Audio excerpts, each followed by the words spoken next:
Well, hi everybody, thank you for coming, and thank you out there for watching on the internet. This is David Wilcock, that's me. We're talking about my new book, The Synchronicity Key, which is a monumental effort of scholarship. It's got over 700 references in it. Actually, not quite 700, it's 680 something. But what we're dealing with here is a comprehensive examination of history and the idea that history is not random. The events that are happening in our reality are scripted and structured intelligently. And this goes back to what I was discussing in my previous book. It's now available in paperback. The Source Field Investigations discussed the idea that we are in a living cosmos, that the universe itself is alive.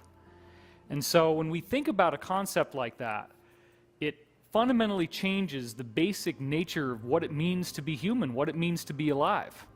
So being human is a galactic phenomenon, and I've been talking a lot about that on my new show on Gaiam TV called Wisdom Teachings.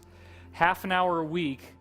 Every week we got a new episode coming out with all kinds of amazing content. The living universe is the idea that mind created the universe, that's all there is. And that mind has given us life as part of a greater ground state of being. In other words, life is not some random accident that happened only on Earth. Life is a phenomenon that is universal in nature. Organic life is going to appear all throughout the cosmos, anywhere and everywhere that it can. And we are, in fact, divine manifestations. Life did not happen as some random happenstance here on Earth. It has been sent here from cosmic dust that's created from stars. The stars themselves are creating dust that has been tested as bacteria. That's one of the points I mention a lot in the television show and in the new book. So, as we are going through these cycles of evolution, we come back to an intrinsic core point, which is that the universe has an agenda. The universe is not just here to let us figure it out on our own. There is a very intelligent structure caused by a superintelligence, actually, that is governing how we evolve here on Earth. In other words, the events that actually happen, the historical events, the wars, the political conspiracies, the conflicts, all the stuff that involves, in many cases, loss of life, those events are not random. There is a structure to history. There is a structure to the events that are happening in our reality. And we are infused by this greater cosmic consciousness. It is fundamentally one with us. The universe ultimately is only identity. It is only awareness. That's all there is. And this idea of a physical universe is a holographic projection of this greater intrinsic consciousness that gave rise to what we now call existence. So with this knowledge comes the opportunity for us to step out of the cycle of war. We don't have to keep repeating the same problems, the same failures.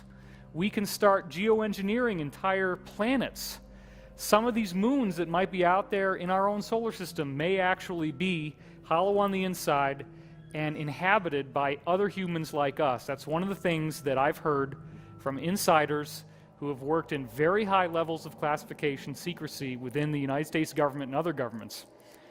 Why are we not hearing more about this? Why is there a UFO cover-up? Could it be that the potential of the human being is so vast, once our pineal gland is activated, that's one of the big secrets. There is a functional third eye inside your brain. We've talked about that in previous videos. When we get to this pineal activation, is there going to be some sort of transfiguration of the Earth and the way that things have been going on Earth into a happier and more positive age? Now, I will be suggesting that the events that we're now seeing in the world with the disclosure of surveillance and the revelation of there being a global adversary, this oppositional force, it's no longer a conspiracy theory. I mean, people who have been paying attention have known it wasn't a conspiracy theory for a long time. But now what's happening is you can't get away from this.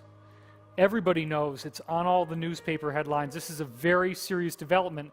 It is a turning point, and the cycles of history tell us that. they tell us that there are points where empires collapse. There are points where tyranny falls apart. There are points where cover-ups are exposed. And that it is part of that hero's journey archetype where you have to go to the dark night of the soul and you have to seem to think that all of hope is lost, that the goal cannot be achieved, and only then you have the revelation of how to solve the quest, how to face off against the nemesis and achieve victory. And we are now seeing that critical tipping point happening on a global level where people are really freaked out about this stuff, but there is a happy ending that's going to come out of the whole thing. Now, 9/11 was one of the biggest mysteries I wanted to solve. I said, if history is repeating itself, then is there a cycle comparison for 9/11?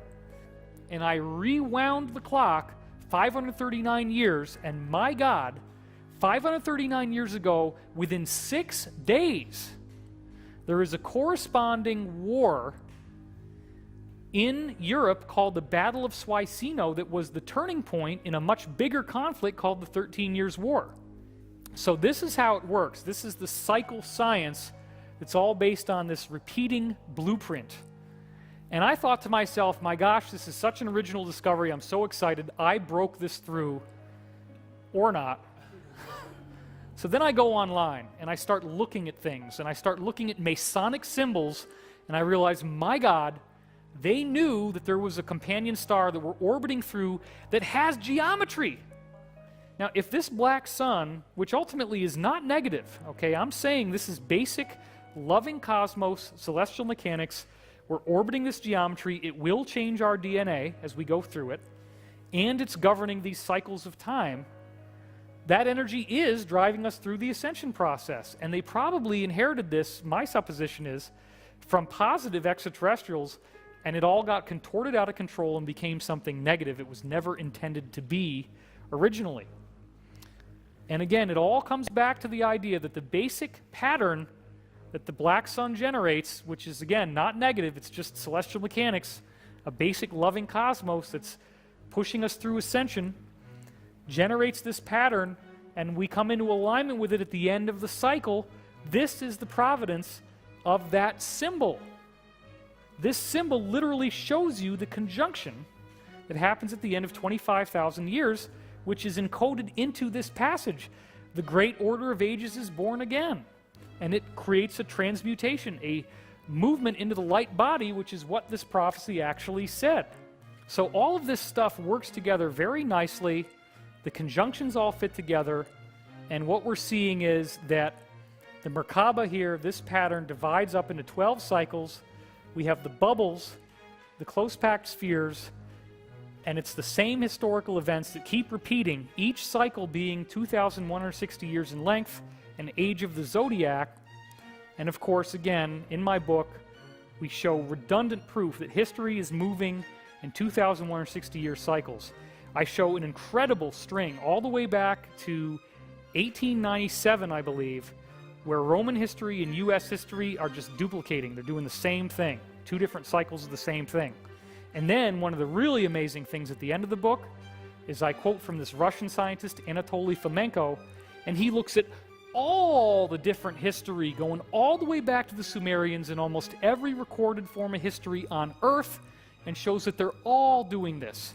It's everything. Nothing has been left out. They're all cyclical. This cosmic energy is activating our DNA. It's transforming who we are as people. It's transforming what it means to be human. History is repeating in even cycles of time. And as it does, events keep repeating, guiding us through an intelligent blueprint of human evolution. We are seeing these events teaching us how to become more loving. The wars and atrocities do not need to keep repeating. They will be fulfilling this prophecy that we will ascend, that we will be transformed as we move through this energetic change in our solar system. It's all coming to a head right now in the year 2013, now that we're at the end of the Mayan calendar. All of these things are now being revealed to us. The positive energy is transforming the world, and so I encourage you to check out my new book, The Synchronicity Key. It's available all over the place, Amazon, everywhere. Thank you so much for watching. and have a good time. Thank you.